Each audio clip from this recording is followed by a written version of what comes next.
महाड नगरपालिका निवडणुकीच्या प्रचार सभेमध्ये मुख्यमंत्री देवेंद्र फडणवीस यांनी मोबाईलहून मतदारांशी संवाद साधला। राष्ट्रवादी आणि भाजप युतीच्या उमेदवारांच्या प्रचार सभेसाठी आमदार प्रवीण दरेकर हे महाडमध्ये होते आणि यावेळेला प्रवीण दरेकरांनी मुख्यमंत्र्यांना फोन लावला। त्यावेळेला कमळ आणि घड्याळ या चिन्हांसमोरचं बटन दाबत महायुतीच्या उमेदवारांना निवडून देण्याचं आवाहन मुख्यमंत्र्यांनी केलं।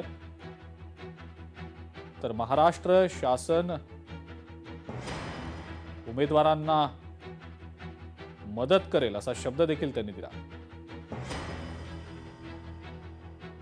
सुदेश कलमकर आपले उमेदवार आहेत आणि त्यांच्या समर्थनार्थ मी आपल्या सर्वांना अपील करतोय की आपण कमळाचं बटन दाबून सुदेशजींना आणि आपल्या नगरसेवकांना निवडून द्या। राष्ट्रवादी आपल्या बरोबर साहेब हो, आणि सोबत राष्ट्रवादी पण आहे।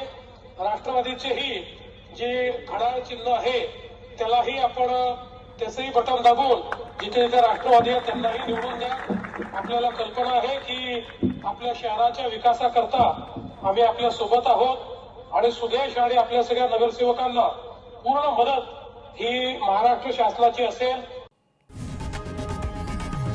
लोकशाही मराठी ऐका, पहा, जागरूक रहा।